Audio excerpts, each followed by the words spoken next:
As John Ratcliffe, Republican from Texas, said at the time, any one of those says obstruction of justice. Collectively, they scream obstruction of justice.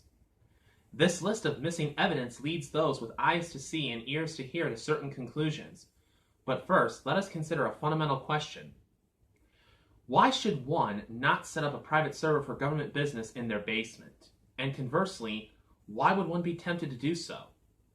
Federal government work email belongs to the federal government and should be conducted on a .gov account. We can surmise that this is so in order to protect the security of said communications, keep things above board, discourage corruption, and also to more easily preserve records and make them easy to find, both for historical purposes and also to be responsive to Freedom of Information Act FOIA requests.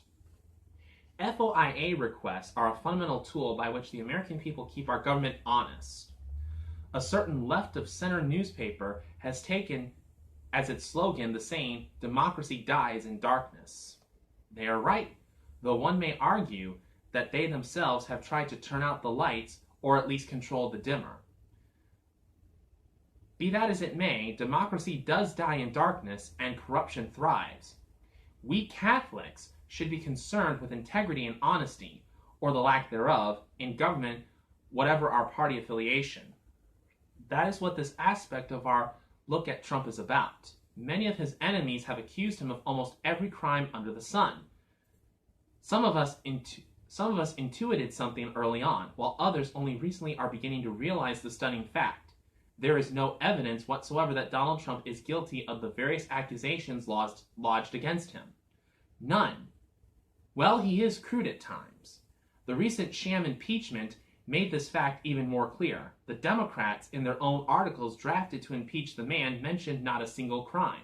On the other hand, there is overwhelming evidence that Hillary Clinton and her team committed a crime by setting up a private server and then sought to destroy evidence. Again, a crime to cover it up, to say nothing of other crimes associated with the Clinton Foundation and Spygate.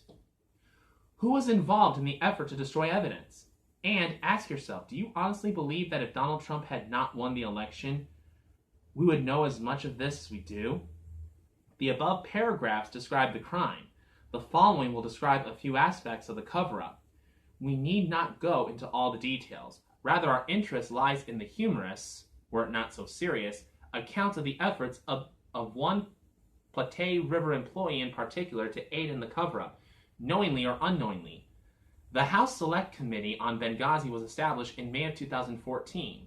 In July of that year, it struck an agreement with the State Department to produce certain records for the committee. Right around that time, funny that, Clinton attorney Cheryl Mills and Brian Pagliano, the State Department employee then in charge of the private server, asked the technician in charge of the Clinton account at Plattte River, a man named Paul Combetta, if there was a way to hide Hillary's email address from her communications. Combetta went on the internet to a site called Reddit to find out how to do as they requested. This episode all came to light again during Comey's appearance before the House Judiciary Committee. Congressman Jim Jordan, Republican from Ohio, in his questioning of Comey, put Combetta's Reddit inquiries on the big screen. Jordan quoted, "I need to strip out a VIP's, very VIP, email address from a bunch of archived email. Basically, they don't want the VIP address exposed to anyone." Jordan rightly asked Comey to whom they and VIP referred. He specifically asked if it was likely that the VIP was Clinton, to which Comey replied, yes. Jordan asked if it was likely that the they of Combetta's Reddit query would be Mills or other members of Clinton's staff. Comey said he did not know. Anyway, Combetta found out via the Reddit community that, unfortunately, he could not strip out the email address of the very important person in question.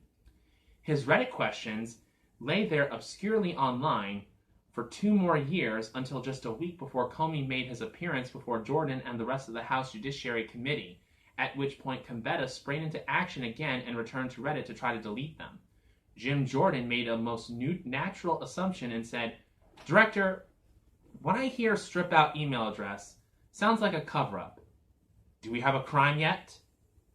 But that is not all. You may remember, many of you may not, Mr. Combetta and his famous, the S word. his oh blank moment, oh blank is right. In December of 2014, Mills et al. Finished sorting through Clinton's emails and sent roughly 30,000 of them to the State Department as requested. But these were only those which Mills, Samuelson, and their team were allowed to decide were work emails.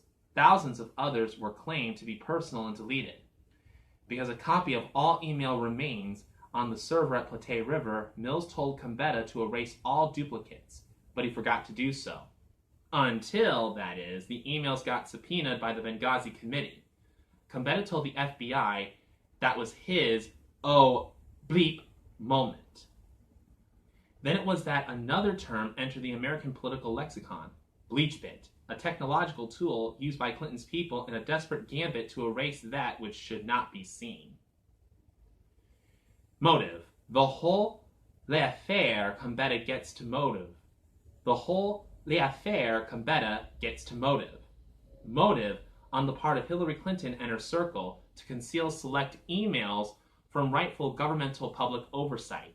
The effort to conceal was an effort to hide her emails.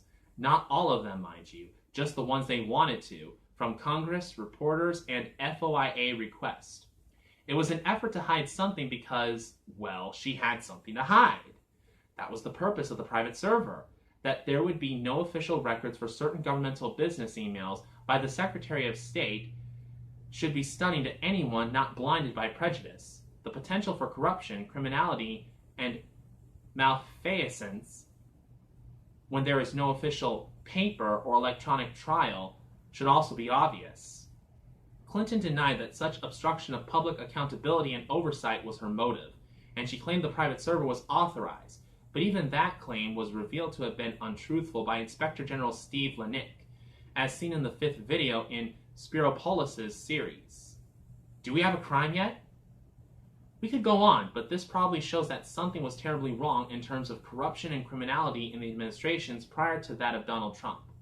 Many people were put off by and so dismissed candidate Trump's claims about the corrupt establishment, as he brusquely and aggressively called out both financial corruption and the corruption involved in protecting officials from prosecution. But with the passage of time, he has been proven right. One would think that these stories would have been chased down by those media outlets with the most resources and the most reach. One would be wrong, but this is the era of fake news.